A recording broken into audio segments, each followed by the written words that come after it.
প্রতিনিয়তই আসছে জাহাজ আর বোঝাই খালাস করা হচ্ছে পণ্য। বাগেরহাটের মোংলা বন্দরে প্রতিনিয়তই বাড়ছে সক্ষমতা এবং তার সাথে সাথে কিন্তু বাণিজ্যিক জাহাজের আগমন ঘটছে।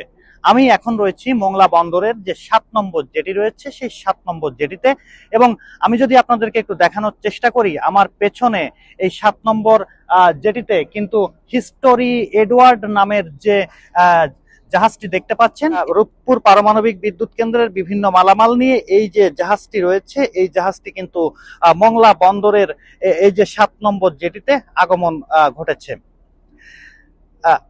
এই যে এই অর্থ বছরের শুরুতেই কিন্তু মোট 14টি বিদেশি বাণিজ্যিক জাহাজের আগমন ঘটেছে মোংলা বন্দরে, এবং এর মধ্যে 10টি বিদেশি বাণিজ্যিক জাহাজ কিন্তু মোংলা বন্দরের যে বিভিন্ন চ্যানেল রয়েছে সেই মোংলা বন্দরের বিভিন্ন চ্যানেলে কিন্তু রয়েছে। এবং আপনারা দেখতে পাচ্ছেন যে আমার সামনে এই যে জাহাজটি রয়েছে, এই জাহাজটির থেকে কিন্তু পণ্য খালাসের কাজ চলমান রয়েছে, এবং পণ্য খালাসের কাজ চলমান থাকার পাশাপাশি সেখানে কিন্তু যে শ্রমিকরা রয়েছে, লেবাররা রয়েছেন, তারা কিন্তু যে নির্দিষ্ট প্রসিডিউর রয়েছে সেই প্রসিডিউরটিকে মেইনটেইন করে কিন্তু এখান থেকে পণ্য খালাসের কাজগুলো করবেন, এবং তারপর সেগুলোকে কিন্তু তাদের যে ডেস্টিনেশন পয়েন্ট রয়েছে সেখানে কিন্তু পাঠিয়ে দেওয়া হবে।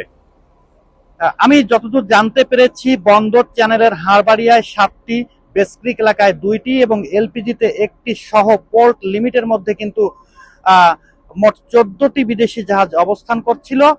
এসব জাহাজগুলোতে কিন্তু বিভিন্ন power grid of company, Rooppur প্রজেক্টের মেশিনারি পণ্য, কয়লা, চিটাগুড়, সার, ক্লিংকার, এলপিজি, পাথর এবং সিমেন্ট তৈরির কাঁচামাল, সেগুলো নিয়ে কিন্তু এসব বিদেশি জাহাজগুলো কিন্তু আগমন ঘটেছে। প্রতিনিয়তই কিন্তু মোংলা বন্দর কিন্তু সক্ষম থেকে সক্ষমতর হচ্ছে, এবং এখানে কিন্তু বিদেশি বাণিজ্যিক জাহাজের কিন্তু আগমন ঘটছে, এবং সাথে সাথে এই যে মোংলা বন্দর, এই মোংলা বন্দর কিন্তু এক বাণিজ্যের জন্য এক গুরুত্বপূর্ণ উপাদান হয়ে উঠেছে। এবং দক্ষিণাঞ্চলের বিশেষ করে যে মোংলা বন্দর রয়েছে, এই মোংলা বন্দর কিন্তু দেশের যে বৈদেশিক বাণিজ্য, বৈদেশিক আমদানি এবং রপ্তানি, তাতে কিন্তু ব্যাপক ভূমিকা রাখছে। আমি কথা বলেছিলাম মোংলা বন্দরের উপপরিচালক মোহাম্মদ মাকরুজ্জামানের সাথে। তিনি কিন্তু আমাকে বলছিলেন চট্টগ্রাম বন্দরের থেকেও আরো অনেক সুযোগ সুবিধা রয়েছে এখানে। কিন্তু যে পণ্য জটের যে ব্যাপারটি রয়েছে, সেই পণ্য জটের ব্যাপারটি নিয়ে এবং খুব সহজতর ভাবে এখান থেকে কিন্তু আমদানি এবং রপ্তানি করা সম্ভব। এটি বন্দরের 2024-25 অর্থ বছরে আমাদের যে লক্ষ্যমাত্রা ছিল, অর্থাৎ জাহাজ আগমন, কার্গো হ্যান্ডলিং, কন্টেনার হ্যান্ডলিং এবং আয় ব্যয়ের উপর, তো আমরা কিন্তু সবকটি লক্ষ্যমাত্রা কিন্তু সফলভাবে অর্জন করতে সক্ষম হয়েছি। এরই ধারাবাহিকতায় 2025-26 অর্থ বছরের শুরু থেকেই কিন্তু আমাদের জাহাজ আগমনের সেই ধারাবাহিকতা লক্ষ্য করা যাচ্ছে।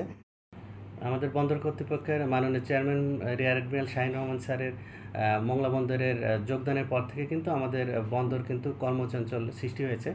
এর কারণটা হচ্ছে আমাদের যে ব্যবসায়ী যারা আছে, অর্থাৎ শিপিং এজেন্ট, সিএনএফ এজেন্ট বা অন্যান্য যে ব্যবসায়ী আছে, তাদের সাথে কিন্তু স্যার ধারাবাহিকভাবে মিটিং করছেন, এবং আমাদের যে সক্ষমতা আছে সেটি কিন্তু আমাদের তথ্যগুলো ব্যবসায়ীদের কাছে আমরা পৌঁছে দিচ্ছি।